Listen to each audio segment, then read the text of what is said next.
Bismillahirrahmanirrahim. Assalamualaikum warahmatullahi wabarakatuh.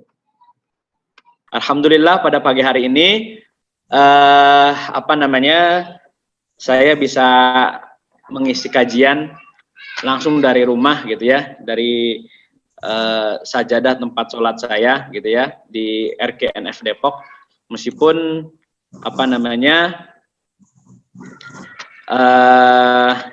karena saya ngobrol ke hadapan monitor gitu ya, nggak begitu berasa lagi pengajian gitu ya. Makanya saya biasa selalu meminta ada yang bisa hadir mendampingi saya di sini gitu ya. Dan untuk saat ini ada istri saya yang ikut menyimak dengan setia ya. Saya di sini di RKNF Depok Rumah Quran Nurul Furqan ini selama pandemi ini saya berarti di rumah ada 5, saya istri sama 3 anak, kemudian ada ponakan 1 bersama santri akhwat usia rentang 17 sampai 22 tahun ya. Jadi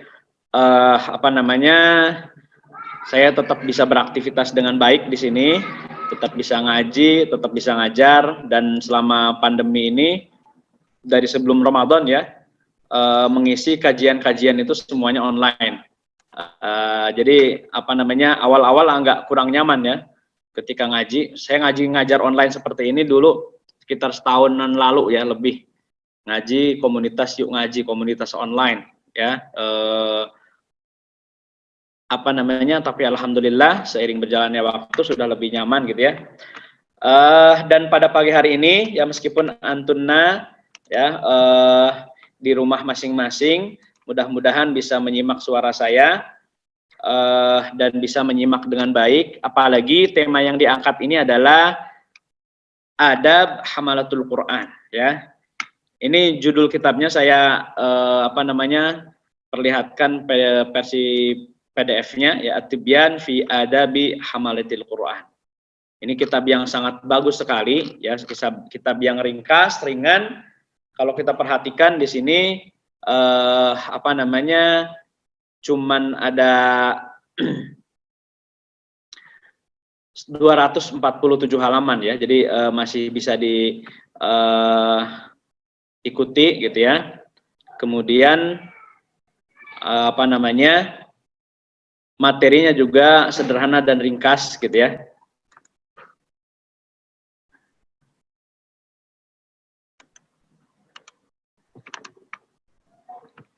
Tema yang diangkat adalah At-Tibyan fi Adabi Hamalatil Quran.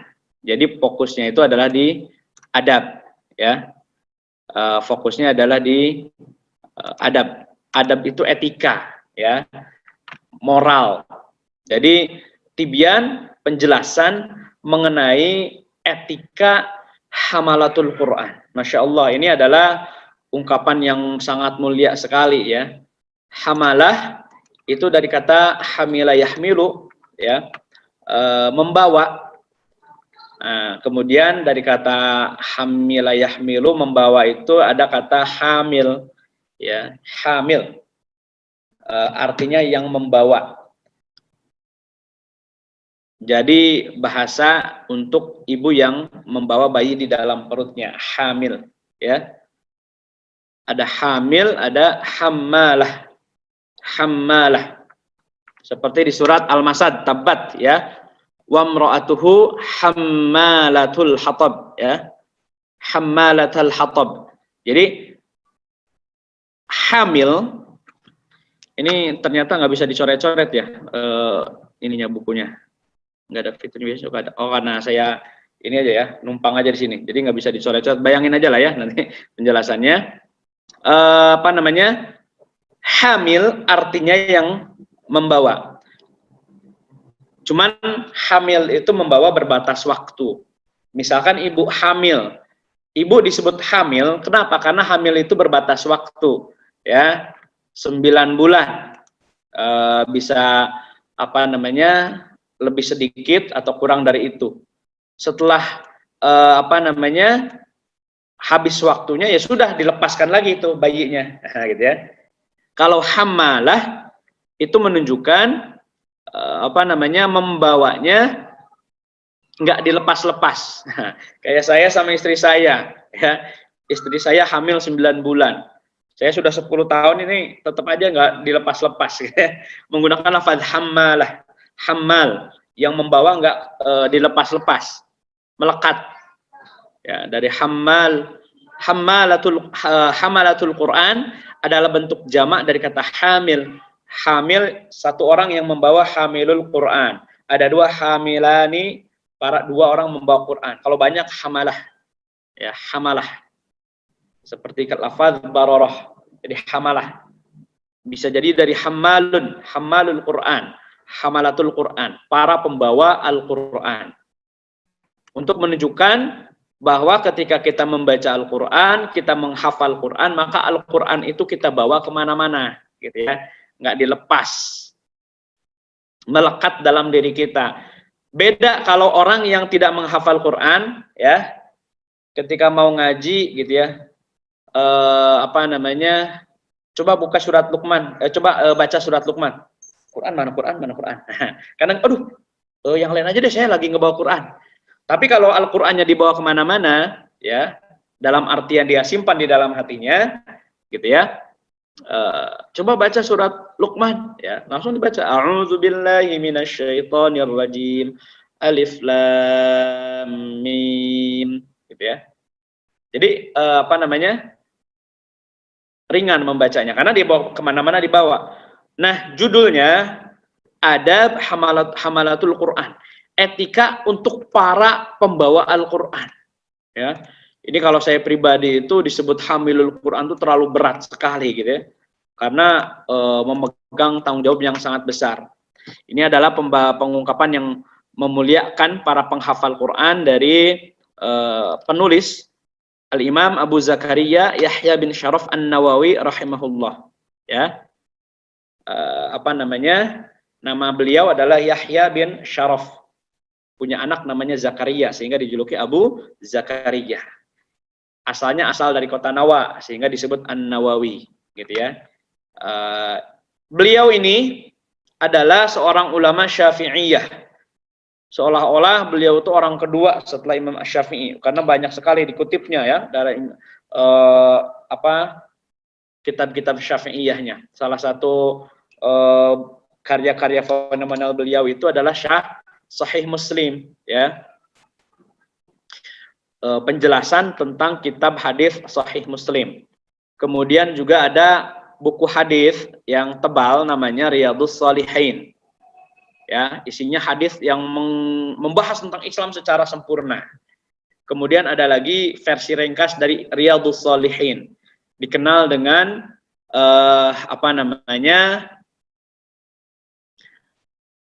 Al-Arba'in An-Nawawiyah, Arba'in Nawawi, nah, gitu ya. 40 hadis tentang tepat tentang Islam secara komprehensif, merupakan ringkasan dari kitab tebal Riyadhus Shalihin. Bukan ringkasan, intisari dari Riyadhus Shalihin. Ada lagi kitab Al-Azkar tentang zikir-zikir, doa-doa, zikir-zikir yang menjadi panduan setiap muslim. Nah, ada lagi buat para pelajar, ya, adalah kitab At-Tibyan fi Adab Hamalatil Quran. Penjelasan tentang adab etika hamalatul Quran. Gitu ya. Di materi yang diberikan kepada saya dari panitia itu ada dua sesi, ya. Sesi pertama itu adalah tentang di sini, ya, tentang, mudah-mudahan bisa baca semua nih, ya. Tentang fadilah tilawah, ya, dan menghafalnya, keutamaan membaca dan menghafal Quran, ya. Kemudian juga bab kedua, ya, tentang keunggulan Al-Quran dan pembaca Al-Quran atas lainnya. Yang ketiga adalah tentang bagaimana ikramu ahlil Quran, ya, memuliakan ahlul Quran dan larangan menyakiti mereka. Nah, gitu ya. Mudah-mudahan bisa cukup, ya, sampai waktu yang ditetapkan. kalaupun tidak semuanya kita bahas, kita bisa mendapatkan poin-poinnya yang akan kita pelajari pada pagi hari ini. Dan karena judulnya adalah kajian kitab, maka tentunya kalau sedikit ya lebih monoton daripada tabligh akbar, kajian motivasi gitu ya, maka harus disiapkan. Makanya karena saya nggak bisa melihat nih kakak-kakak semua yang 35 di rumah masing-masing, biarpun tidak berhadap-hadapan dengan guru secara fisik ya, agar nanti bisa fokus, duduk berpakaian yang rapi, duduk ya, kemudian seperti layaknya kita mengaji secara langsung ya. Karena kalau misalkan sambil rebahan, sambil nyuci, sambil kayak dengerin radio gitu ya, sambil mondar-mandir, masak, cuci piring gitu ya, nanti tetap tersimak, tapi tidak akan mendapatkan nilai yang utama ya, karena fokusnya berbeda. Apalagi ini sekali lagi saya tekankan, apalagi yang kita pelajari itu adalah adab, etika ya. Bagaimana mungkin kita belajar tentang etika sementara kitanya pun lagi santai gitu ya, tidak menunjukkan adab yang terbaik. Nah, bab pertama ya yang menjadi pembahasan kitab ini adalah fadilah, keutamaan membaca Al-Quran dan hamalatih, dan para penghafalnya, para pembacanya. Di pembukaan kajian saya mengutipkan suatu ayat, ini dari surat Fatir ya, ayat 29-30. Ini adalah ayat yang sangat wajib kita ketahui berkaitan dengan ngapain saya harus baca Quran, ngapain saya harus belajar Quran. Kan intinya seperti itu. Ngapain saya harus menghafal Al-Quran gitu ya. Kalau tidak ada keuntungannya, ngapain berlelah-lelah gitu ya. Nah, kalau saya ngafal Quran, siapa yang bisa menjamin? Ya, siapa yang meyakinkan saya bahwa kegiatan menghafal Quran ini, kegiatan membaca Quran ini berfaedah, bermanfaat buat saya? Nah, di sini Allah menjelaskan dalam Al-Quran dengan makna innalladzina yatluna kitaballah. Sesungguhnya orang-orang yang tilawah, yatlun dari kata talayatu tilawah. Nah, jadi kalau tilawah itu apa sih? Tilawah itu artinya mengikuti, mengikutkan. Asalnya talayatlu itu mengikuti. Jadi ketika misalkan satu bagian kemudian diikutkan yang berikutnya, yang berikutnya, yang berikutnya, yang berikutnya gitu ya. Seperti menghitung dari 1 sampai 10. Yang satu dulu, habis itu kedua, habis itu ketiga, habis itu keempat, kelima, terus sampai ke 10. Itu namanya mengikuti, mengikutkan. Tilawah itu seperti itu maknanya. Jadi tilawah itu adalah menghubungkan huruf dengan huruf. Paling dasarnya ya. Ada huruf ba dengan sin dengan mim. Ba dulu dibaca, habis itu sin dengan mim ditempel menjadi satu kata, menjadi bismi. Alif lam lam alif ha Allahi ditempel jadi bismillahi ya.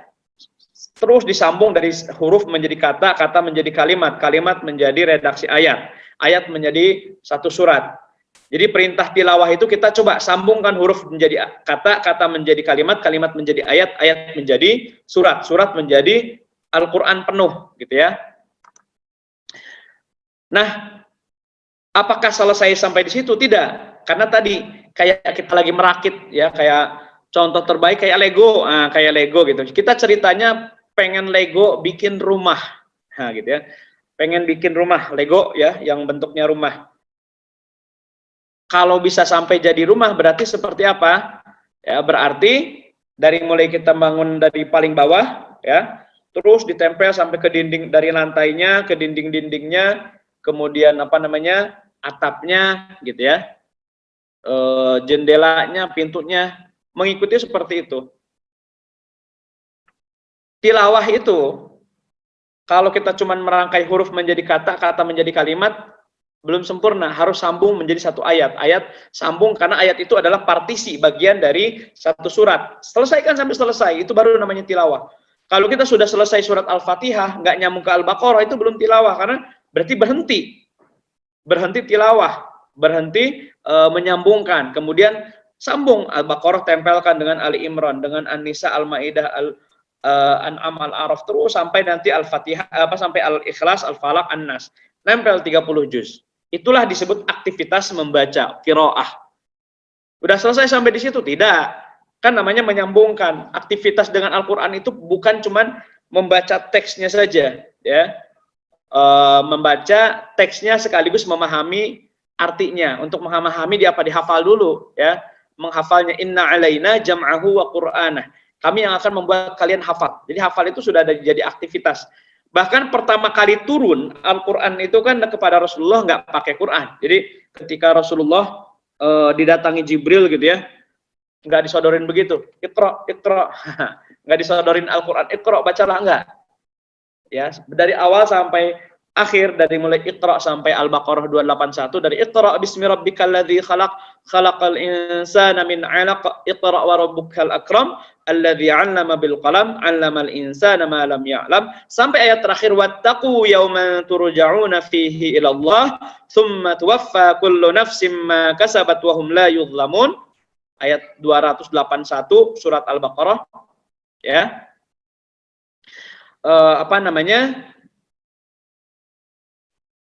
Diturunkan secara hafalan. Setelah tilawah itu, setelah kita membaca, habis itu kita hafal. Kita hafal, kita sambungkan satu ayat dengan ayat yang lain tanpa melihat mushaf. Setelah selesai sempurna, ini ayat diapain?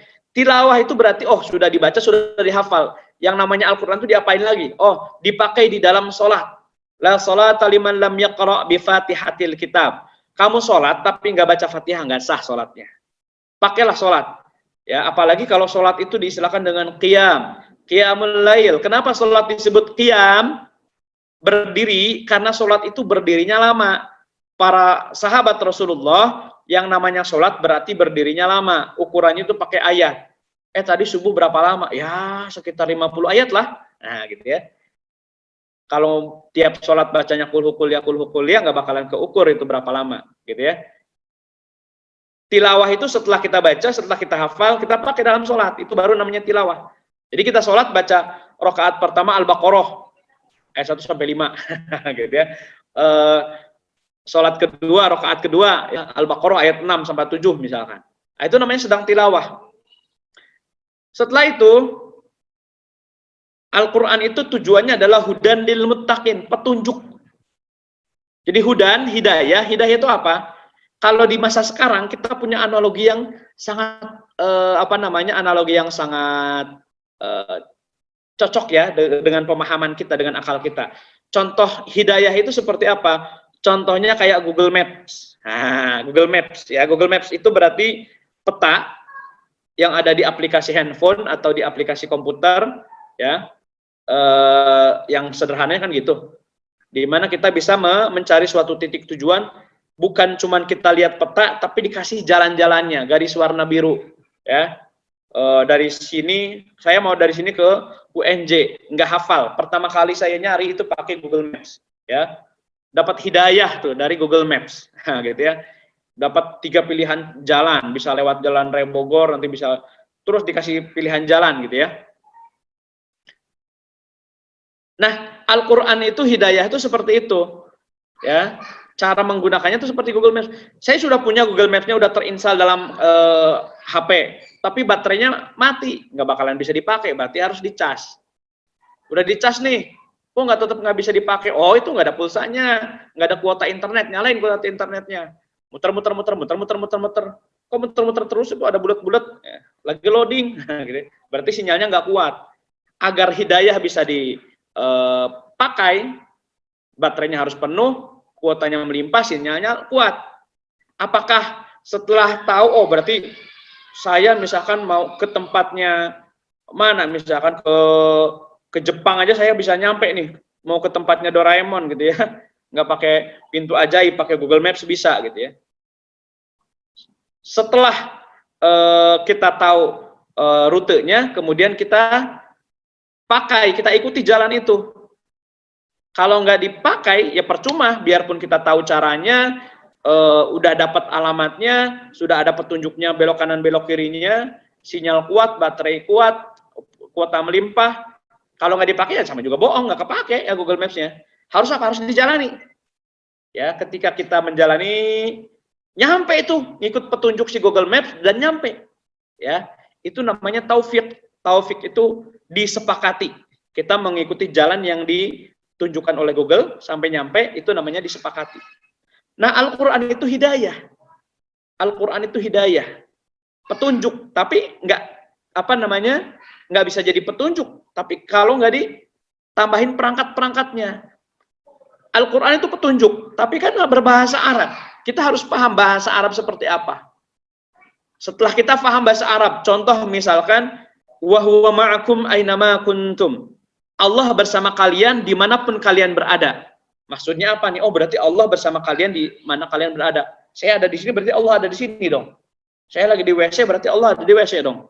Saya lagi di subhanallah ya. Seakan-akan Allah ada di mana-mana. Tapi kan ayatnya emang begitu. Nah, butuh apa? Orang yang menjelaskan. Pertama kita butuh pemahaman, otomatis selain kita bisa baca, kita bisa belajar perangkat-perangkat sehingga bisa paham ayatnya itu. Setelah itu ada orang yang menjelaskan. Dalam hal ini guru. Oh, ini maksudnya begini, wa huwa ma'akum itu jangkauan ilmunya. Kayak kita sekarang ini pengajian, ya. Kalau misalkan orang yang jadul banget, ya, nggak ngerti teknologi sama sekali, meskipun di Indonesia mungkin sekarang sudah sangat hampir tidak ada ya orang yang nggak ngerti sama sekali, gitu ya. Ini Abu Qawam 2 bulan nggak pernah keluar rumah, misalkan, cuma sesekali doang kelihatan, gitu ya. Tapi nggak kelaparan, pas bulan Ramadan berat badan kayak naik, gitu ya. Itu duit dari mana, gitu ya? Oh, saya tiap hari sibuk ngajar, masa kayaknya di rumah terus perasaan. Kayak ngomong sendiri, nggak percaya kalau saya misalkan ngajar, ini sekarang sedang menghadapi 34 orang ya. Barusan sebelum kesini saya ngisi tadi ibu-ibu, ya, kajian ibu-ibu di komunitas Yuk Ngaji, ya, dengan sejumlah yang sama, kurang lebih sekitar 40 atau lebih sedikit gitu ya. Kalau misalkan saya ceritakan ke orang yang nggak ngerti teknologi, saya ngajar komunitas Yuk Ngaji barusan tuh ada yang dari Taiwan, ada yang dari Malaysia, ada yang dari Singapura gitu ya. Jadi TKW maksudnya ya. Ibu-ibu yang ngajar, ada yang dari Bali, ada yang dari Sumatera dan seterusnya. Masa gimana caranya? Gitu ya. Memahami Al-Quran, kalau kita tidak diajari oleh orang yang paham, itu akan susah. Ya, pasti akan salah memahaminya. Menjangkau itu tidak harus secara fisik. Wa huwa ma'akum ainama kuntum. Allah bersama kalian kapanpun dimanapun kalian berada. Kan tidak harus secara fisik. Ini saya bisa mengajar ke 34 orang, entah siapa namanya, tempat di mana gitu ya. Tapi saya bisa menjangkau semuanya, gitu ya. Paling kalau misalkan videonya dinyalakan, suaranya ini bisa ketahuan. Saya pasang CCTV di setiap kamar peserta yang ada hadir di sini, kemudian di sini ditayangkan monitornya, klik, kamu itu lagi tidur, bangun dulu, nah misalkan gitu ya. Itu wa huwa ma'akum ainama kuntum, seperti itu. Jadi tilawah yang berikutnya adalah memahami dan menanyakan kepada orang yang paham, ini maksudnya apa. Setelah paham maksudnya apa, oh maksudnya adalah aqimus sholat, tegakkan sholat. Oh, berarti saya harus sholat dong. Tilawah berikutnya disebut tilawah kalau kita merealisasikan apa yang menjadi instruksi di sana. Kayak tadi saya bilang, baca Google Maps di peta, kalau nggak jalan-jalan ya nggak bakalan nyampe, nggak bakalan kepake. Di ayat Quran ada ayat tentang aqimus sholat, tegakkan sholat. Dan kita nggak sholat, itu namanya nggak tilawah. Jadi pada hakikatnya ketika kita sedang sholat, kita sedang puasa nih, siang-siang ini yang tidak berhalangan semuanya berpuasa sekarang, saum. Kenapa saum? Ya ayyuhalladzina amanu, gitu ya. Kutiba alaikumus shiyam kama kutiba alal ladzina min qablikum la'allakum tattaqun. Kenapa puasanya hari ini? Oh, sekarang kan bulan Ramadan. Ya. Ayyamam ma'dudat syahrul ramadan alladzi unzila fihi al-Qur'an. Puasanya itu ayyamam ma'dudat, beberapa hari yang ditetapkan, yakni syahrul Ramadan, pada bulan Ramadan. Oh gitu. Boleh nggak di bulan Desember? Nggak boleh, ayat Qur'annya mengatakan syahrul Ramadan. Jadi kita berpuasa di bulan Ramadan berdasarkan petunjuk Al-Quran, pada hakikatnya kita sedang tilawatul Quran. Gitu. Salah satu bentuk realisasi dari kita membaca Quran. Hari ini udah tilawah enggak? Kalau kita puasa, berarti sedang tilawah. Kalau kita puasanya karena meyakini ayat Al-Quran, kenapa kamu puasa? Nggak tahu, kok orang-orang pada puasa semua, ya saya aja puasa aja, ikut-ikutan aja. Nah, itu bukan tilawah. Tapi kalau kita tilawahnya karena kita mengetahui, oh di Al-Quran, Al-Baqarah itu ada tuh, ya, kutiba alaikumusiyam, diwajibkan kalian berpuasa ayyama ma'dudat selama beberapa hari, maksudnya 30 hari fi syahri Ramadan, syahrul Ramadan, pada bulan Ramadan. Makanya saya puasa. Itu sedang tilawah. Terus kalau orang tilawah gitu ya, urut-urutannya. Jadi dari mulai merangkai huruf menjadi kata, menjadi kalimat, menjadi ayat, menjadi surat, menjadi hafalan, menjadi pemahaman, menjadi realisasi, itu namanya tilawah. Orang yang seperti itu, innalladzina yatluna kitaballah, kemudian dia realisasikan dengan wa aqamus shalah, menegakkan salat, wa anfaqu mimma razaqnahum, kemudian berinfak. Ya. Salat sudah tentu ya, ini bagian dari tilawah ya. Bagian dari realisasinya. Wa anfaqu, dan berinfak. Mimma razaqnahum, dari rezeki yang kami rezekin kepada mereka, sirron, baik rahasia, alaniyah maupun terang-terangan. Jadi kalau sedekah, boleh nggak saya sedekah terang-terangan? Boleh, kata siapa? Dari mana kita tahu Abu Bakar dermawan? Karena beliau cerita. Karena orang-orang terdekat beliau cerita. Ya, apalagi di masa fitnah seperti sekarang, bersedekah dipublikasikan itu seringkali penting. Apalagi misalkan komunitas ini teman-teman di UNJ di Khadijah Community mau santunan gitu ya, memberikan kepada anak-anak jalanan misalkan. Kalau nggak ada dokumentasi, nggak ada fotonya, dikira hoax. Nah, gitu ya, maka perlu. Kemudian ada catatannya, yarjuna tijaratan lan tabur. Tilawah Qur'annya dalam rangka apa? Yarjun, berharap, tijaratan, perdagangan, lan tabur, yang tidak akan merugi. Kalau kita baca Quran, hafal Quran, ya, memahami isi Al-Quran, kita puasa, kita menjalankan syariat Islam, kita menutup aurat, perempuan berjilbab ketika di hadapan non-mahram, tujuannya adalah tijaratan lan tabur, karena perdagangan yang tidak akan merugi. Ini aneh, lagi dagang nih. Siapa yang jadi pembelinya? Allah. Kita seolah-olah Allah mengajak kita, kalau kita lagi baca Quran, kita tuh lagi seolah-olah kalau lagi jualan. Saya baca surat Ar-Rahman. Ar-Rahman 'allamal Qur'an, khalaqal insan, 'allamahul bayan. Saya membaca seakan-akan suara saya, waktu yang saya baca, waktu yang saya pakai untuk membaca, saya sambil tidak melihat mushaf, berarti energi untuk berpikirnya lebih keras, itu dibeli sama Allah. Pakai apa bayarnya? Nah, gitu. Liwafiyahum, Allah sempurnakan. Wafa itu kan menyempurnakan. Full tank.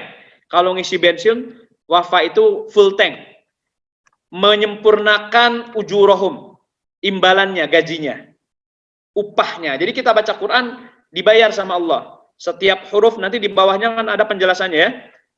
Wa yazidahum min fadlih. Pertama dibayar upahnya penuh, kedua ditambah dengan fadilah, bonus. Nah, cuman kadang-kala kita suka kelupaan, sibuk dengan bonusnya.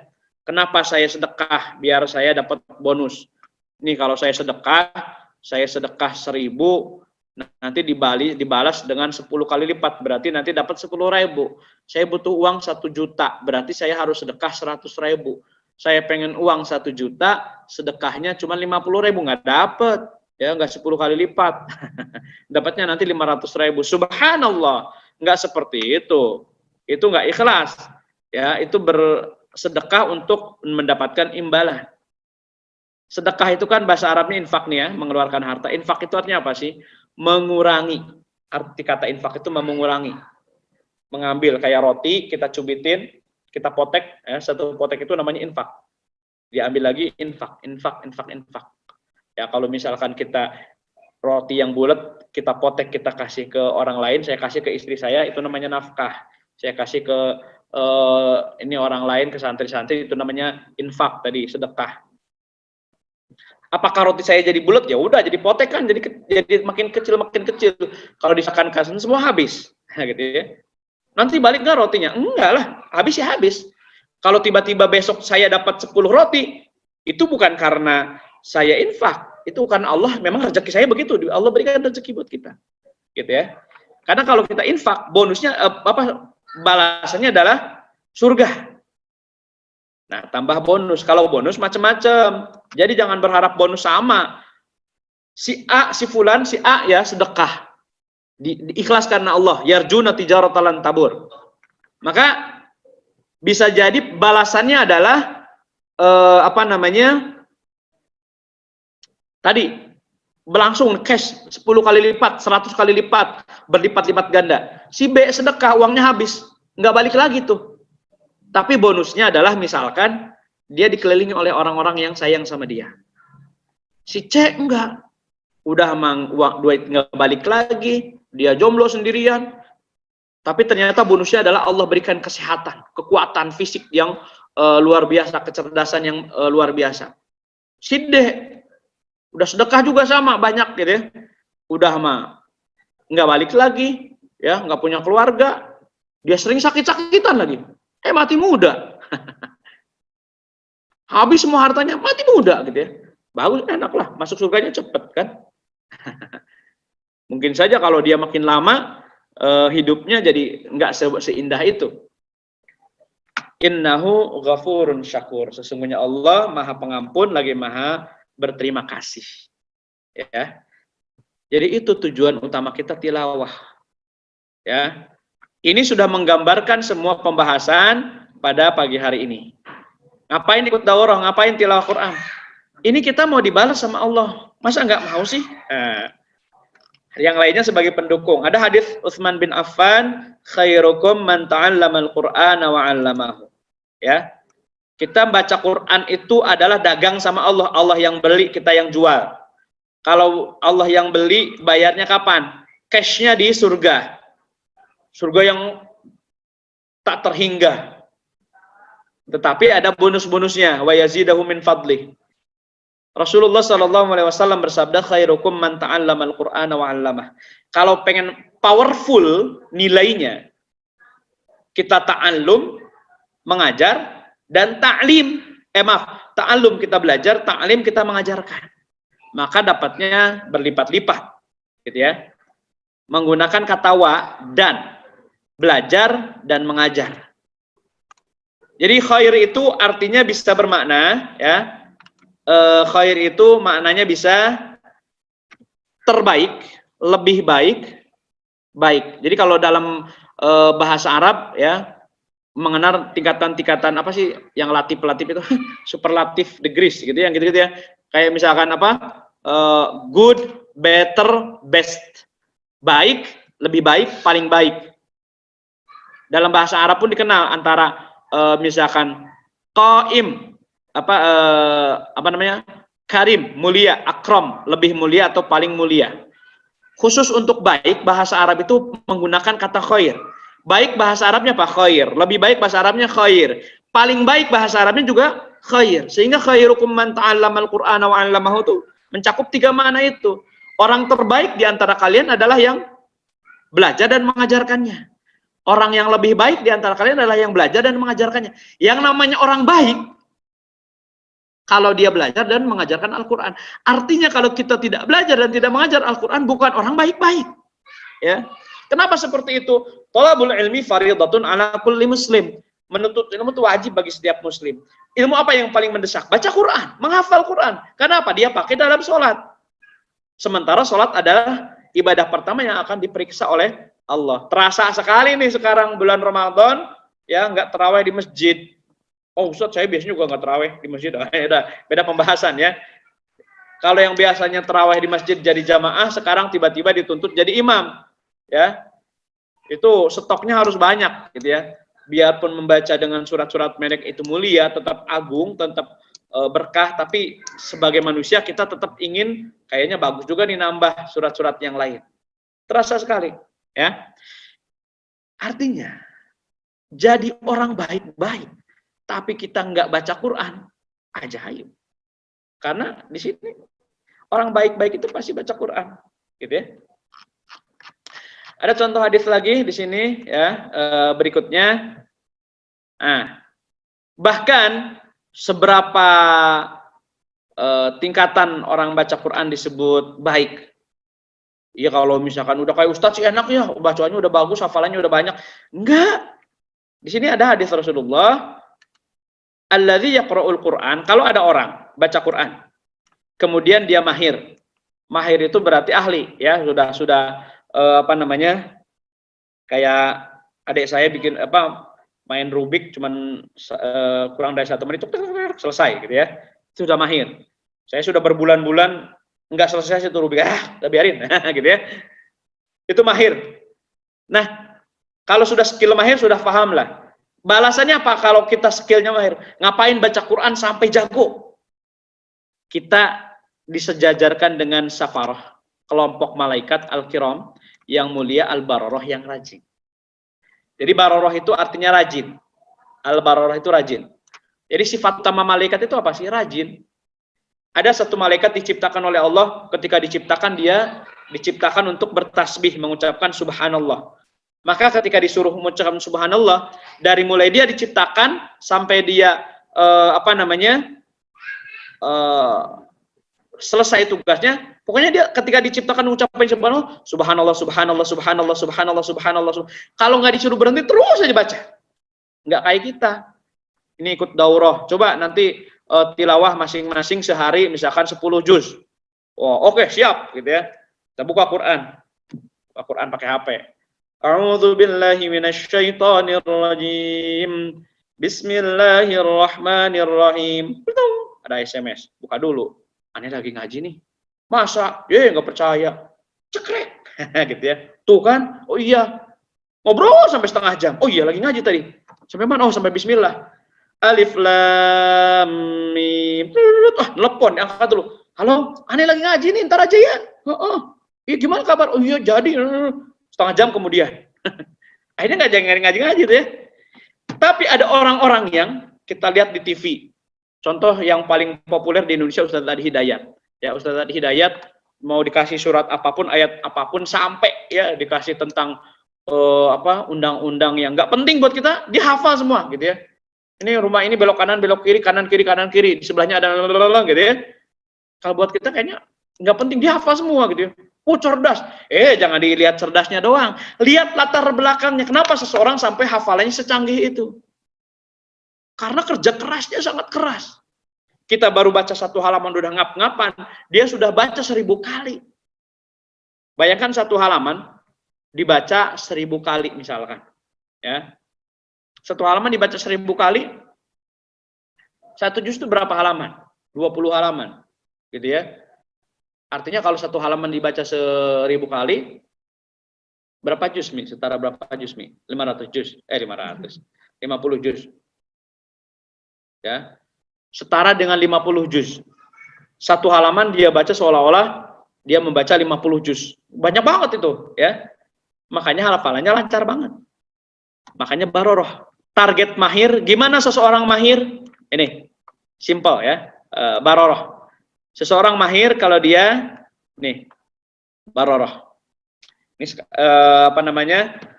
Ustadz, gimana ya saya biar bisa istiqomah, bisa mudah ngafal Quran? Rajin, itu doang udah selesai. Ya, 1 ayat, 1 halaman, baca 1000 kali.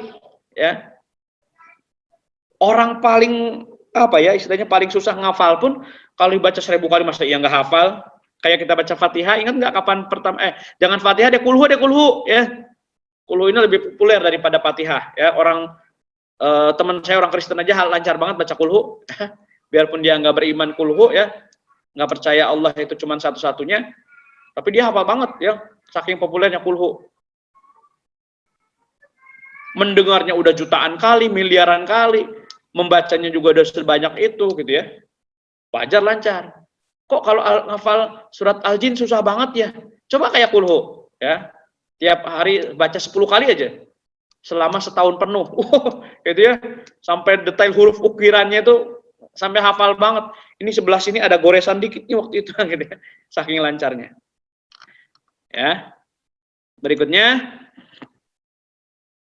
ini terakhir aja lah ya, terakhir ini. Ini insya Allah sudah menggambarkan hadis ketiga. Nah, ini perumpamaan. Sebentar, kita cari hadis yang ini aja.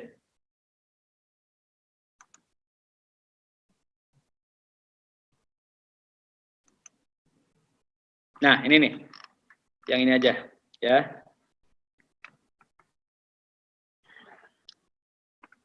Ngapain saya harus belajar Quran? Ngapain saya harus tilawah Quran? Ngapain saya harus menghafal Quran? Seberapa mulia saya, seberapa berharga saya kalau saya menghafal Quran? Nih hadis ini populer. Man syaghalahul Quran wa dzikri an mas'alati. Ya. Ini pelaku. Ini subobjek pertama, gitu ya. Ini objek kedua. Gitu ya. Ini pelakunya Al-Quran. Seseorang ketika Al-Quran syaghalahu membuat dia sibuk. Wa zikri dan zikir kepada Allah membuat dia sibuk. Kalau ada Al-Quran dan zikir membuat seseorang itu sibuk. Sampai-sampai dia lalai.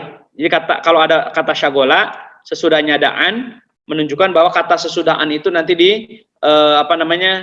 adalah yang terlalaikan. Saya sedang sibuk mengerjakan skripsi sehingga tugas-tugas rutin saya terbengkalai. Nah, tugas-tugas rutinnya ditaruh setelah kata an. Masalah itu apa? Berdoa. Ya-nya itu aku. Mas'alati, berdoa kepadaku. Kalau ada seseorang, dia disibukkan oleh Al-Quran, dia disibukkan oleh zikrullah, sampai-sampai nggak sempat berdoa, sampai-sampai nggak sempat meminta. Seandainya dia tidak meminta sekalipun, gitu ya. Emang ada gitu orang suka baca Quran, ngafal Quran, tapi dia nggak suka berdoa. Ada orang kayak gitu? Ada nggak kira-kira? Ada. Sekarang kita balik. Ada nggak orang? Dia tiap hari berdoa, ya Allah, ya Allah, ya Allah, berdoa sampai nangis-nangis, ya Allah, ya, tapi nggak baca Quran. Ada nggak? Oh, banyak banget. Itu aneh banget, aneh banget. Nah, gitu ya. Kalau orang yang suka berdoa dan nggak baca Quran ada, orang yang baca Quran dan dia nggak berdoa juga mungkin ada, biarpun nggak banyak. Ya. Seandainya orang baca Quran, orang menghafal Quran, tapi dia nggak minta kepada Allah, kira-kira apa? A'taituhu, akan aku berikan kepadanya afdolama u'tiyas sa'ilin, pemberian yang lebih utama dari pemberian yang telah aku berikan kepada orang yang meminta-minta berdoa kepadaku tapi dia nggak baca Quran. Berarti ada 3 poin di sini, 3 peluang. Pertama, orang berdoa dan dia nggak disibukkan dengan baca Quran. Dikabulkan nggak? Dikabulkan. Dia kan nih, u'tis sa'ilin, aku beri pada orang yang berdoa. Yang kedua, dia baca Quran tapi nggak berdoa, maka dia akan diberikan sesuatu yang lebih utama, biarpun dia nggak minta. Si A berdoa, ya Allah, ya Allah, ya Allah. Ustadz, saya suka berdoa sampai nangis-nangis, sampai keluar darah, keluar ingus di sini, gitu ya. Keluar ingus, janganlah, batal nanti. Saya berdoa sampai nangis-nangis gitu ya. Perasaan belum diijabah, gitu ya. Oh, mungkin ijabahnya didulukan kepada orang yang dia penghafal Quran, nggak pernah minta, tapi dikasihnya duluan. Bisa jadi seperti itu. Yang ketiga, nah ini yang terbaik ini. Udah mah dia baca Quran, udah mah dia ngafal Quran, doanya kenceng. Masya Allah. Makanya ada satu hadis qudsi dari Rasulullah. Kenapa kalau misalkan kita lagi di masjid, imam suka habis sholat suka berdoa pakai Fatihah. Mudah-mudahan saudara kita yang sedang sakit ya disembuhkan dan seterusnya, yang sedang diberi ujian dimudahkan urusannya, bi barokati Ummul Quran, dengan berkah Ummul Quran Al-Fatihah. Kemudian dibaca Al-Fatihah. Kenapa seperti itu? Karena Rasulullah, Allah berfirman dalam hadis qudsi, ini juga hadis qudsi ya, firman Allah tapi bukan Quran. Qasamtus sholata, kata Allah, aku membagi sholat, membagi Al-Fatihah. Al-Fatihah itu dari Bismillah sampai waladhdallin. Al-Fatihah itu aku bagi jadi dua. Ya, baini wa baini, bain abdi. Sebagian buat hambaku, sebagian buatku. Wali abdi mas'al, dan buat hambaku apa yang dia minta. Jadi kalau ada orang baca Fatihah, maka dia akan mendapatkan apa yang dia minta. Allah melanjutkan, ketika hambaku membaca alhamdulillahirabbil alamin hamidani abdi, hambaku sedang memujaku. Ketika dia membaca ar-rahmanir rahim, ya, hambaku sedang menyanjungku. Maliki yaumiddin iyyaka na'bud, hambaku sedang mengagungkanku dan menyerahkan urusannya kepadaku. Dan kemudian ketika dia membaca iyyaka nasta'in ihdinas siratal mustaqim siratal ladzina an'amta 'alaihim ghairil maghdubi 'alaihim waladdallin. Iyyaka nasta'in. Ya Allah, tolonglah saya, Allah, saya nyerah deh. Cuma Engkau yang bisa menolong, hanya Engkau yang bisa memberikan pertolongan. Iyyaka nasta'in, iyyaka nasta'in. Ketika dia membaca itu, wali abdi masa'al, semua yang dia minta akan aku kabulkan. Itu hadis qudsi ya. Kalau kita buka tafsir Fatihah pasti ada itunya. Ya, keutamaan hadis surat Al-Fatihah. Nah, apalagi kalau kita baca Quran, habis itu berdoa. Kita baca Fatihah, habis baca Fatihah kita doakan. Kita baca Fatihah ikhlas kepada Allah. Setiap huruf dibeli oleh Allah. Ya, setiap hurufnya, ya, huruf per hurufnya dihitung oleh Allah sebagai satu hasanah. Di mana satu hasanahnya 10 kali lipat lebih besar daripada hasanah yang lain. Kan hadisnya gitu ya. Satu huruf dari Al-Quran menilai satu kebaikan. Ketika saya membaca alif lam mim, alif satu huruf, lam satu huruf, mim satu huruf. Alif kebaikannya satu. Tapi kebaikan satu alif yang saya baca dari surat Qaf deh, Qaf kan hurufnya Qaf. Qaf. Saya baca surat Qaf cuman baca satu huruf, tapi saya niatkan baca Al-Qur'an. Satu huruf Qaf gitu ya, satu huruf Qaf, maka senilai dengan 10 kali selain membaca Quran. Maksudnya gimana, Ustaz? Di tangan kanan saya ada selembar uang, 100.000. Di tangan kiri selembar uang juga 10.000. 100.000, 10.000. Ya. Sama-sama selembar, tapi 100.000 nilainya 10 kali lebih besar daripada 10.000. Saya mengucapkan Qaf, ya, dengan saya senyum pada istri saya pagi hari, ya. Halo Mi, ini sedekah nih ya. Ini saya tahan nih, biar dapatnya banyak. Gitu ya. Ketika saya senyum, maka saya dapat sedekah. Kalau pengen senilai dengan 10 kali, maka senyumnya 10 kali. 1, 2, 3, 4, gitu ya.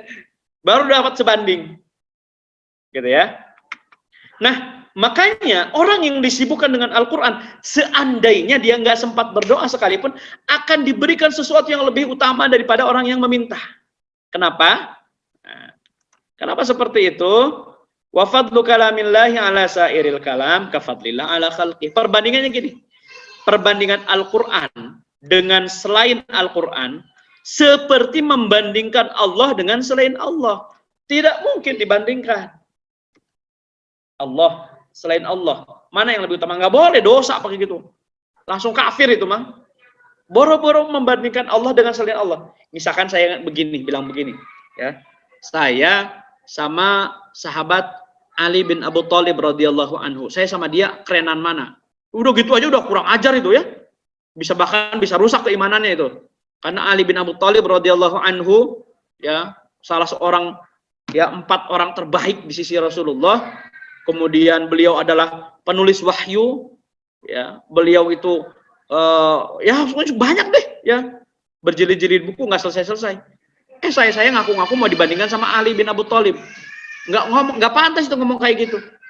Apalagi membandingkan Allah dengan selain Allah. Hati-hati nih. Kita sholat, ada imam.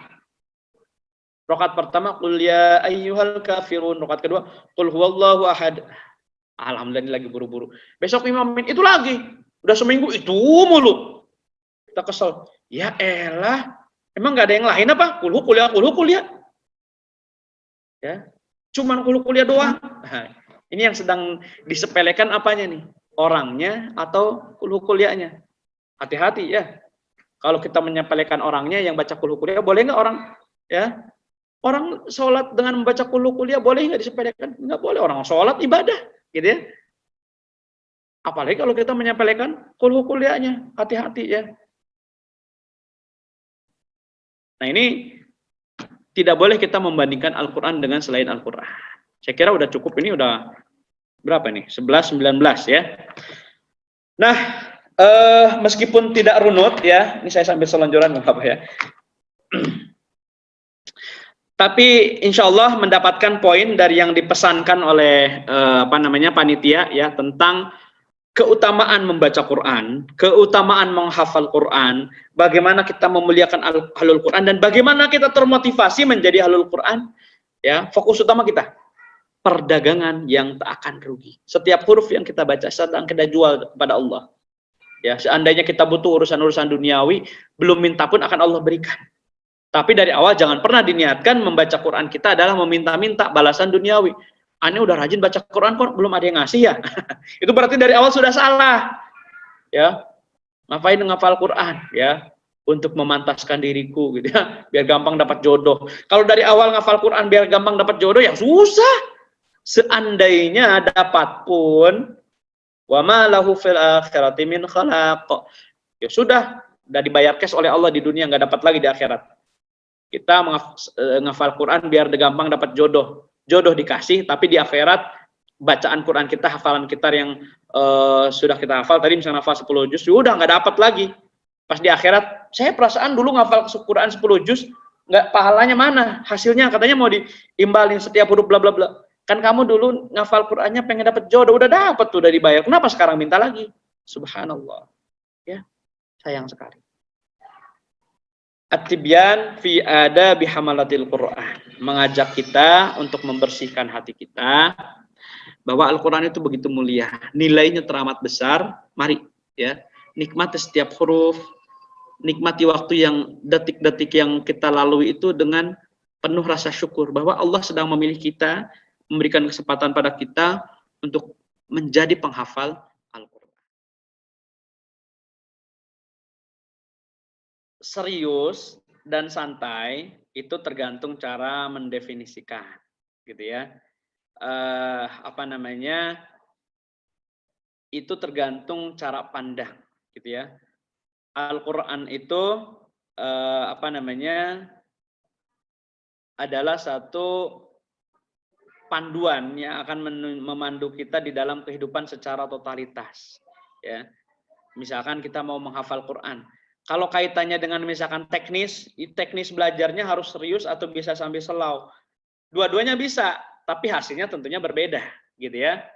Kalau misalkan membaca Quran, apakah harus duduk dan seterusnya, ada di dalam adab-adab secara teknisnya dijelaskan, gitu ya, tentang adab duduk, menghadap kiblat, membuka Quran dan sebagainya. Tetapi kalau kita melihat makna umum, gitu ya, bahwa misalkan membaca Al-Quran itu qiyaman, berdiri, ya, qu'udan, sambil duduk, wa ala junubihim, gitu ya, sambil rebahan. Kalau misalkan tentang teknis belajar harus seperti apa, tidak harus dalam bentuk formal duduk halakoh dan sebagainya, gitu ya. Bahkan para sahabat, ya Rasulullah, para sahabat, gitu ya, belajar Quran itu bisa sambil ada contoh sederhana. Ini simple ya. Tentang mengambil pelajaran dari Al-Quran. Suatu ketika, ini saya bahas tadi pagi juga nih. Jadi suatu ketika Rasulullah itu lapar. Di rumah nggak ada makanan. Daripada bengong di rumah, saya keluar aja deh main ke Abu Bakar. Ternyata Abu Bakar keluar dari rumah juga. Ya. Dalam kondisi juga sama, perutnya lapar. Begitu pula dengan Umar bin Khattab. Ketemulah bertiga. Ya. Sambil senyum-senyum, namanya mereka sahabat udah puluhan tahun ya, saling memahami gitu ya, sambil senyum-senyum gitu ya. Mungkin dalam hati saling memahami, kayaknya di rumah nggak ada makanan gitu ya. Kenapa keluar wahai Rasulullah? Saya keluar sama seperti kalian gitu ya. Dalam tanda kutip, kita lapar nih, nggak ada makanan di rumah, kita main aja. Yaudah kita main ke rumah si fulan. Mereka bertiga ya, Rasulullah, Abu Bakar, Umar, datanglah ke rumah seorang sahabat. Pas datang ternyata orangnya nggak ada di rumah. karena nggak ada di rumah, udah pulang lagi. Pas pulang lagi, lewatlah di sebuah rumah, ya rumah itu rumah sahabat yang tidak begitu dekat dengan Rasulullah ya, karena sahabat kan macam-macam, jumlahnya puluhan ribu ya. Ada yang ring satu kayak Abu Bakar, Umar itu mertua dua-duanya. Tapi ada yang lihat dari jauh, kayak saya sama Agim ya, saya itu kenal banget sama Agim ya. Cuman Agimnya nggak kenal sama saya, gitu ya, gitu ya. Mungkin pernah ketemu sekali dua kali gitu ya. Dia senyum cipika-cipiki gitu ya, sampai saya foto misalkan cepret gitu ya, di share, ayo lagi sama Agim. Dia mah nggak inget, nggak bakal inget lagi misalkan gitu ya. Begitu apalagi Rasul gitu ya. Nah sahabat lewat depan rumah, ada sahabat petani lihat Rasulullah, wah Rasulullah gitu ya, langsung tergopoh-gopoh, wah Rasulullah, mampir aja ke rumah saya, nanti saya hidangkan makanan gitu ya. Ini anugerah buat saya. Akhirnya sahabat tersebut langsung nyediain susu kambing, diperes langsung dia, langsung dari kambingnya gitu ya. Terus kemudian langsung memetikan buah kurma yang masih segar itu, ya kalau sekarang dijual di kita bisa sekilonya 500.000, 700.000 ya. Emang enak sih pas gigit, enak ya, kriuk ya. Terus apa namanya? Engkau tunggu dulu wahai Rasulullah, saya mau nyembelih kambing dulu satu. Akhirnya nyembelih kambing satu, makan buat bertiga gitu ya. Lapar, keluar rumah, ya silaturahmi, akhirnya dapatlah gitu ya, bersilaturahmi gitu ya, dapatlah sampai makan kambing 3 ya. Setelah sore kenyang, bayangin makan kambing bertiga gitu ya, pulang sambil senyum-senyum gitu ya, kenyang gitu ya. Apa namanya, kita keluar dengan situasi yang sama dan kita pulang dengan situasi yang sangat berbeda gitu ya. Kemudian Rasulullah menutup obrolan itu dengan, tapi jangan lupa, tsumma latus'alunna yauma idzin 'anin na'im. Tsumma latus'alunna yauma idzin 'anin na'im. Yauma idzin, pada hari ini, surat apa itu? Tsumma latus'alunna yauma idzin 'anin na'im. Surat apa? Ilham. A Al-Qari'ah, B Az-Zalzalah, C Al-Humazah, D salah semua. Surat At-Takatsur ya. Al-Hakumut Takatsur, akhirnya itu tsumma latus'alunna yauma idzin 'anin na'im. Pada hari ini, maksudnya pada hari kiamat, latus'alunna, kalian akan ditanya 'anin na'im, tentang semua nikmat, apapun yang nikmat yang pernah diberikan pada kalian akan ditanya bagaimana cara menggunakannya. Maksudnya apa? Pelajaran dari kisah itu, Rasulullah makan sesuatu yang tidak diduga-duga, di rumah nggak ada apa-apa, dapatnya kambing gitu ya. Itu nikmat. Tapi jangan lupa nikmat itu akan dihisap. Rasulullah langsung mengaitkannya dengan ayat Al-Qur'an. Pas lagi ngeluarin ayat Quran, tsumma latus'alunna yauma idzin 'anin na'im, enggak? Coba duduk dulu, duduk. Baris pakai koko, setoran, wudu dulu. Dengerin. A'udzu billahi minasyaitonir rajim. Tsumma latus'alunna yauma idzin 'anin na'im. Kan enggak seperti itu ya, sambil senyum-senyum. Jangan lupa ya, tsumma latus'alunna yauma idzin 'anin na'im. Dengan cara yang santai, obrolan, tapi nilainya dapat. Nah, jadi belajar itu seperti itu. Jika esensinya dapat, biarpun antum ngajarin Al-Quran, ada guru saya, ya guru saya waktu masih muda, ya beliau selain guru Quran, beliau juga ahli bela diri, ahli tifan, ya. Sekarang beliau ngajar tahfidz di sekolah di mana saya lupa, pokoknya guru tahfidz gitu ya. Jadi beliau itu sama murid-muridnya, jadi pakai ngafal Quran pakai jurus-jurus. Jadi sambil berantem itu sambil merojaah. Misalkan sambil ingat gitu ya, melatih konsentrasi gitu ya. Jadi sambil berantem gitu ya, jurus tipan pok gitu ya.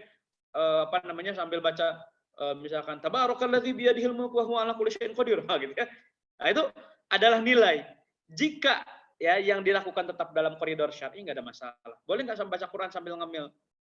Ya asal jangan sampai makan dulu, selesaikan, minum dulu habis itu ngaji. Ini lagi di rumah terus bosan, boleh nggak ngaji sambil rebahan? Boleh. Sambil rebahan, sambil guling-guling, sambil berdiri gitu ya. Sambil gelantungan di pohon jambu gitu. Ngapain gelantungan ya? Boleh, silakan. Jika kita mendapatkan nilai selama tetap memperhatikan adabnya, ya. Tidak ada satupun dalil dari Al-Quran, dari hadis Rasulullah bahwa membaca Al-Quran harus berwudu. Kalau ditanyanya boleh atau tidak boleh, boleh. Ya, jadi tidak ada satupun dalil menyatakan bahwa baca Quran itu harus sambil berwudu, memiliki wudu. Jadi tidak ada masalah. Ketika kita akan membaca Quran, silahkan kita berwudu ataupun tidak berwudu, maka tilawah Qurannya sah. Adapun berwudu, duduk menghadap kiblat itu adalah adab.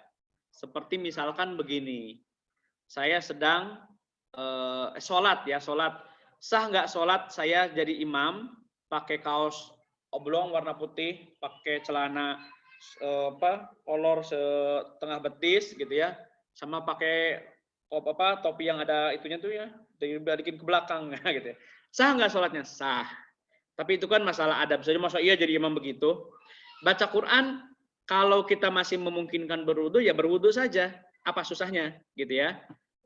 Toh misalkan kakak-kakak nih karena banyak kan akhwat di sini kecuali yang menyamar ya. Ini ada Abdurrahman Ad-Dakhil. Oh, Ad-Dakhil Masya Allah ya. Misalkan mau keluar gitu ya, harus ngecek muka dulu, cuci muka dulu, pakai rapih dulu gitu. Masa baca Quran sembarangan. Tapi seandainya tidak berwudu pun tidak apa-apa. Ya, karena kita makanya itu yassiru wala tu'assiru, mudahkan saja ya, tidak harus dipersulit gitu ya. Termasuk misalkan untuk haid, lebih serius dari tidak berwudu kan haid ya. Nah, kalau haid bolehkah membaca Al-Qur'an? Membaca dan memegang. Kalau memegang Al-Qur'an ya lebih baik tidak usah. Tapi kalau membaca tidak ada larangan yang tegas, yang dalil yang kuat. Kan membaca Quran tidak harus memegang. Saya hafal surat Ar-Rahman. Kan nggak harus pegang mushaf. Jadi larangan yang tegas itu jumhur ulama sepakat, ya haid junub tidak memegang mushaf secara fisik. Tapi kan baca Quran nggak harus pegang Quran. Ya. Makanya itu untuk nikmatnya menghafal Quran gitu. Jadi kita sambil baca. Tapi saya belum hafal Pak Ustadz, pegang HP. Ya, memang boleh. Ini kan bukan Quran, nggak ada yang cerita ini disebut Quran, ini kan HP. Ya, di dalam HP-nya ada fitur Al-Qur'annya, jadi boleh. Kira-kira seperti itu ya. Wallahu a'lam. Silakan. Ada lagi yang tanyakan? Ada Ustadz. Ya, syukron untuk pertanyaan yang pertama nih. Nah, untuk pertanyaan kedua, ini dari Kak Felda dari UNJ juga. Nah, beliau bertanya, Assalamualaikum Ustadz, saya ingin bertanya, bagaimana baiknya cara mengatur waktu untuk menghafal dan murojaah Al-Quran? Lalu saya pernah mendengar, mohon maaf apabila salah, bahwa kita membutuhkan orang lain untuk menyetor hafalan dan membantu murojaah kita.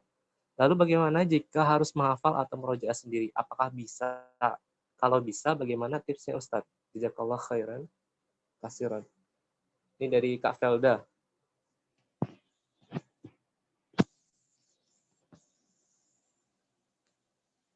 Ya, apa Ustadz untuk dijawab mengenai tips. Kalau kaitannya dengan mengatur waktu, ya, cara paling disiplin sebetulnya adalah dengan sholat. Ya, sholat itu kan melatih kita disiplin ya.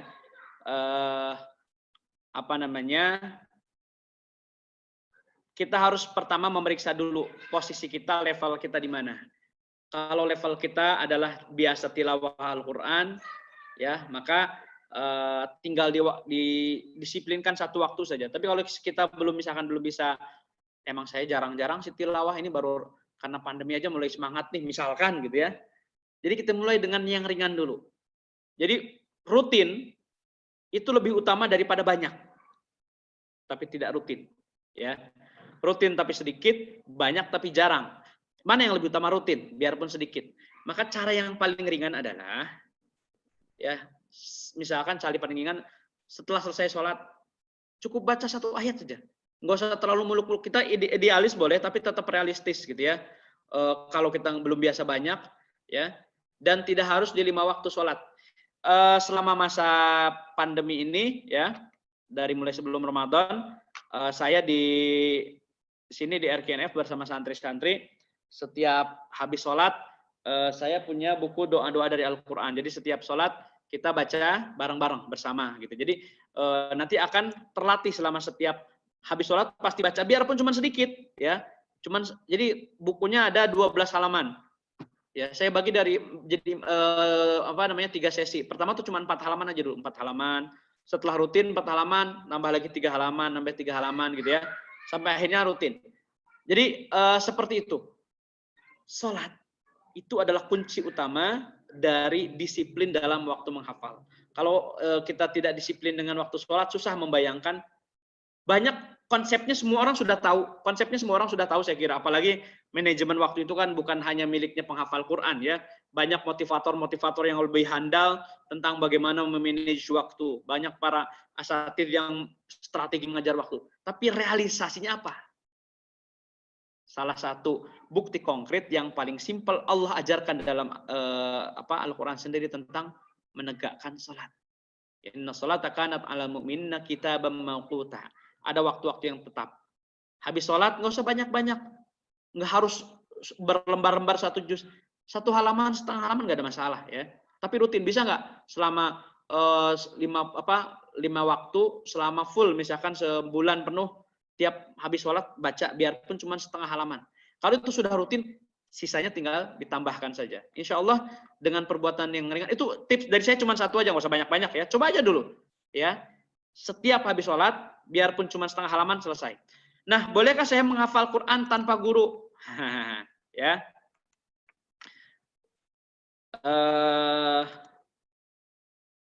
Kita lihat surat apa namanya?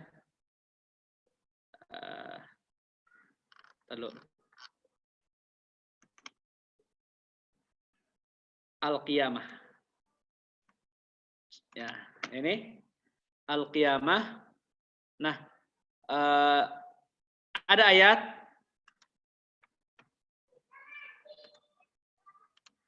la tuharrik bihi lisanaka lita'jala bih. Ceritanya begini.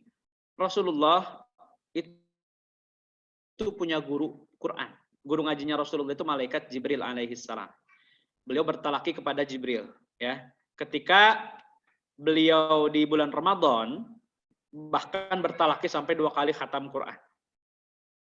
Itu perbuatan yang manusiawi, perasaan yang manusiawi. Kalau kita menghafal pengen cepat bisa, ya kita pun kayak gitu yang hafal Quran ya. Misalkan penghafal Quran itu penyakitnya apa? Semangat menyetorkan hafalan baru, tapi malas menyetorkan hafalan lama. Akhirnya apa? Tergesa-gesa. Kemudian turunlah Al-Quran, ayat Al-Quran yang menegur Rasulullah agar tidak tergesa-gesa. La tuharrik, jangan tergesa-gesa, jangan gerakkan. Tuharrik itu menggerakkan, ayat 16 ya. La tuharrik, jangan kamu gerak-gerakan wahai Rasulullah. Bihi, ketika membaca Quran itu lisanaka, lidahmu. Jangan gerak-gerakan lidahmu lita'jala bih, dengan cara tergesa-gesa. Jangan baca Quran lidahnya baca tergesa-gesa. 1 ayat belum selesai pindah ke ayat yang lain. 1 ayat dibaca dengan cepat. Bismillahirrahmanirrahim. Akhirnya nggak jelas. Tartil, pelan-pelan. Inna alaina, sesungguhnya wewenang kamilah kata Allah, jam'ahu, untuk membuat kamu hafal. Jadi jam'un itu menghafal, ya. Saya hafal Quran, siapa yang membuat saya hafal? Allah, bukan karena saya pintar. Biarpun saya pintar, banyak faktanya, realitanya. Banyak orang yang cerdas, jenius, tapi mereka nggak ngafal Quran, nggak sanggup ngafal Quran. Padahal cerdas, sekali baca bisa ingat. Tetap aja nggak hafal Quran. Banyak orang yang kemampuannya pas-pasan, kadang orang menyebutnya kurang, tapi hafalannya selesai. Karena apa? Hafalan itu anugerah. Jadi biar hafalan kita mudah, minta sama Allah. Karena Allah yang membuatnya hafal. Wa Qur'anah, dan kamilah yang membuat kamu itu bisa membacanya. Agar bacaan kita fasih, kita minta sama Allah. Caranya belajar gimana? Cara Al-Quran agar kita membaca Al-Quran dengan benar adalah gini. Fa'idha, maka ketika qara'nahu, kami membacakan Al-Quran. Naknya itu kami, guru ya. Ketika kami, guru, membacakan Al-Quran tersebut, fattabi', maka kamu wahai murid, ikutilah Qur'anahu, bacaanku, bacaan guru tadi. Ini cara paling asli di dalam membaca Al-Quran. Bertalaki, bertatap muka, face to face, musafahah, ya. Musafahah, bertatap muka langsung. Ya. Jadi guru membaca misalkan, jadi talak itu apa? Guru membaca, murid mengikuti. Misalkan gurunya membaca, A'udzu billahi minasyaitonir rajim. Nanti muridnya mengikuti. A'udzu billahi minasyaitonir rajim. Cara kedua murid membaca, guru mengoreksi. Coba baca yang tadi kata muridnya, a'udzu, salah. A'udzu, ya. A'udzu bukan zu. Nah, itu mengoreksi. Guru dan cara ketiga, guru dan murid bersama-sama menyamakan bacaan. Bersama-sama menyamakan bacaan. Nanti kalau ada yang guru muridnya kecepatan, kelambatan, yang lupa nanti akan ketahuan salahnya. Itu cara bertalaki. Cara paling asli. Boleh nggak saya belajar tanpa guru? Rasulullah saja yang Al-Quran itu diturunkan kepada beliau, beliau punya guru. Malaikat Jibril. Dan nanti setelah bisa malaikat Jibrilnya belajar kepada Rasulullah, gitu ya. Begitu pula puluhan ribu sahabat, ratusan ribu para tabi'in, jutaan miliaran kaum muslimin selama 1000 tahun. Ya, selama 1500 tahun gitu ya. Jadi bagaimana caranya kalau belajar tanpa guru? Kemungkinan besar akan susah sekali betulnya. Ya. Apalagi sekarang nih mudah banget, kita nggak perlu datang ke rumah guru, by phone, sambil di rumah santai itu bisa nelpon. Masih nggak bisa juga, sayang sekali, gitu ya. Lagi pula, kenapa harus ada guru?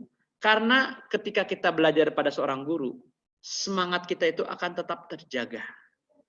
Saya ngalamin, ya, hafalan pertama saya itu tanpa guru.